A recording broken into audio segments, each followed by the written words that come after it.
Pero los que tenemos la suerte de viajar y tocar puertas por los sitios más alejados del Perú, nos damos cuenta que efectivamente no solamente es deficiencia de la educación, sino que hay falta de gestión, falta de conocimiento, ineptitud, si se puede decir, de los gobiernos que se han dedicado a crear políticas que tienen pie plano, que cojean.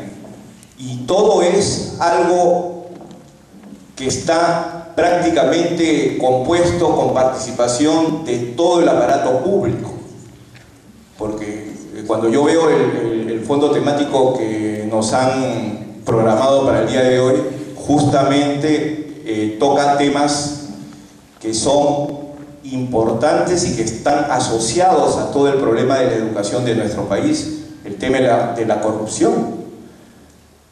Hace poco hubo un seminario, un congreso de municipalidades de centros poblados, y uno de los temas que tocaron los alcaldes y los delegados que asistieron a este evento fue justamente el divorcio que existe entre estas 2050 municipalidades de centros poblados con las municipalidades, los gobiernos locales que se convierten en gerentes de zonas urbanas, y esta gente que vive por nuestra característica de nuestro país, que es un país heterogéneo, costa, sierra y selva, ni siquiera conocen la realidad de esos pueblos, y hay un divorcio absoluto.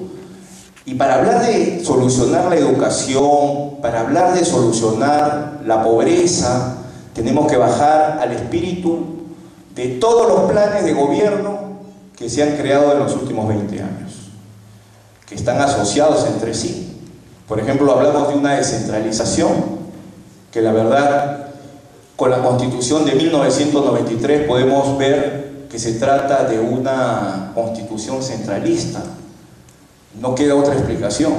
Y las personas que están a cargo de poder proveer de información o de responsabilidad hacia las autoridades y los gobiernos locales que tenemos, pues deja mucho que desear.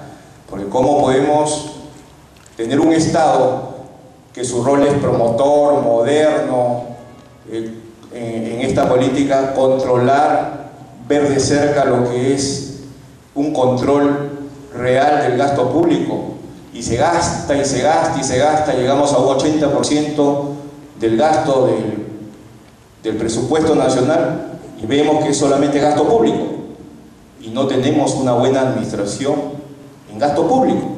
Y vemos que nuestros alcaldes, que desarrollan actividades muy importantes y están más cerca a la sociedad que el Ejecutivo y que el Legislativo, no hacen absolutamente nada, porque cuando terminan su periodo vemos año tras año que su Foncomún, que sus fondos que le dan gasíferos y mineros y todos los beneficios que tiene, no llegan ni al 50% de su ejecución. ¿Por qué? Porque falta calidad de gestión, porque falta un compromiso político del Estado para poder llegar a los alcaldes del Perú. Bueno, continúo en la segunda ronda. Muchas gracias. Gracias a usted. El señor Dante Castro Arrasco, por Despertar Nacional. Buenas noches. Vengo a hablar desde mi experiencia de docente después de 30 años. Yo creo que debemos ser escuchados, los colegas aquí presentes, dado que vivir con el sueldo de un docente no es ni siquiera sobrevivir, es sobremorir, a plazo.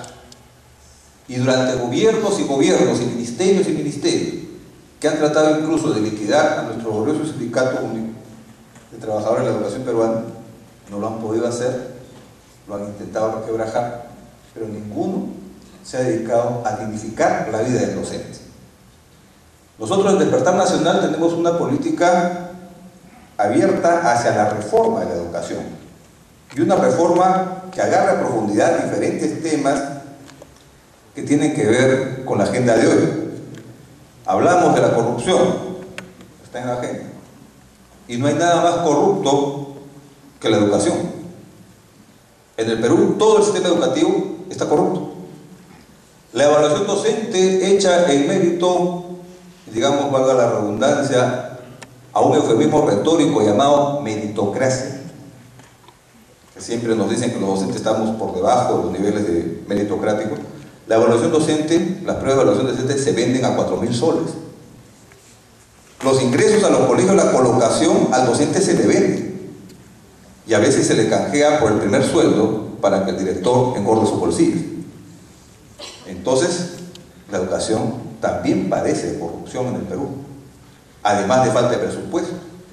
Y Despertar Nacional pretende elevarse en un primer momento hacia el 12% del presupuesto nacional para la educación. ¿Y por qué no apuntar a más? ¿Por qué no decir 25%? Porque somos realistas y tenemos que operar con las cifras en azul, no en rojo. Y justamente ese aumento del presupuesto tiene que ver con la infraestructura, pero también con los salarios, para redimir al docente y dignificar al docente. La calidad educativa depende mucho de la relación con el educando, pero también de la relación que tiene el Estado y las empresas particulares de la educación que no cumplen con las normas de la OIT con respecto al docente. Y nos apostamos por eso, además de la reforma educativa, a una educación nacional, democrática, científica, o sea, lo que es laica, y vinculada a los intereses del pueblo. Educación para la solidaridad, para la tolerancia y para el desarrollo sostenible, con identidad nacional, porque acuérdense ustedes que ha habido recortes del diseño curricular nacional. Los docentes nos movemos en torno a un diseño curricular concebido por gente que muchas veces no opera como docente y que están haciendo una suerte de política educativa antidocente, por supuesto, del Ministerio de Educación. ¿Y qué tenemos? Menos horas de historia, menos horas de geografía. Historia universal y historia del Perú se mezclaron en dos para dar un engendro de curso que sirve a los estudiantes solamente para que el profesor nunca termine un tema y nunca consiga un logro. Entonces, cuando tratamos de inculcar valores, los docentes nos vemos limitados por ese diseño curricular nacional que se nos impone de arriba hacia abajo. Sobre calidad educativa podremos hablar después, pero tenemos un proyecto curricular también como propuesta, y ese proyecto curricular tiene que apuntar justamente a los problemas que tenemos los docentes para transmitir valores a los estudiantes. Si nosotros no apuntamos hacia un cambio de estrategia educativa que dure por lo menos 15 años, no salvaremos la educación de la catástrofe en que se ha inmersa. Y nosotros los docentes justamente estamos totalmente limitados y atados de mano para ejercer nuestra carrera educativa. Digamos, también apuntamos dentro de esta reforma de la educación a que haya un aumento de las horas de estudio para nuestros escolares, a los cuales se le está dando una educación de tercera calidad o de cuarta calidad, podríamos decir. ¿Y el logro educativo dónde está? En que estamos en los índices más bajos de comprensión lectora, profesor. Y lo que tenemos también, además de tener uno de los profesorados peor pagados de América Latina, son estudiantes que están por debajo de los niveles de atención que deben recibir en sus colegios. Entonces, cuando se nos dice acá que el problema de la pobreza en el Perú es un reflejo de la educación, yo lo invierto. La crisis de la educación es un reflejo del problema de la pobreza en el Perú. Y hacia ello, volvemos a repetir, tendremos que trabajar en torno a una nueva política educativa y a una reforma de la educación. Como ha dicho nuestro maestro Horacio Ceballos Gámez, maestro, en tu libro de lucha está escrito que no traicionar es un mandamiento. Y como tal, no pretendemos ni traicionar a nuestros alumnos, ni traicionar al país, ni darles un producto de mala calidad y que después los padres de familia se estén quejando. Como ahora se quejan de la mafia de los textos educativos, que seguramente a todos ustedes le están lacerando sus bolsillos. Y esas mafias están en torno a la privatización de la enseñanza. Tiempo concluido. Tenemos ahora, muchas gracias. Tenemos ahora la participación del señor Nicolás Lynch Gamero por el Partido Nacionalista Gana Perú. Quisiera agradecer al Colegio de Profesores del Perú en su regional de Lima Metropolitana por la organización de este evento y asimismo también a la Universidad Nacional de Ingeniería en cuyo recinto nos encontramos. En Gana Perú creemos que hay un elemento clave de diagnóstico de la educación que hay que poner por delante para poder entender las soluciones. Y este es el abandono en que se encuentra la educación por parte del Estado, el supuesto representante de los intereses del conjunto de la sociedad. Creemos que esta responsabilidad pública históricamente no se cumple y que en los últimos años ha sido abandonada con diversos proyectos de pretexto, como los que lanzó la dictadura de Montesinos y Fujimori con el Banco Mundial, por ejemplo, y que intentaron de diversa forma privatizar aspectos o el conjunto de la educación si es que se les hubiera permitido. Creemos que este abandono ha llevado a un importante movimiento de reclamo social por terminar con la estafa educativa y que esto ha puesto a la educación en la agenda pública.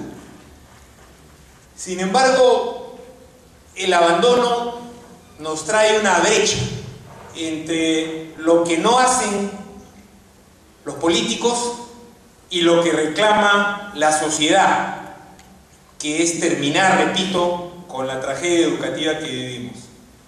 Hay necesidad de cubrir esa brecha. Y para nosotros no pueden ser proyectos piloto, cosméticos, específicos, intentos de darle competitividad a una parte del sector los que enfrenten el problema. Tiene que ser un programa de conjunto.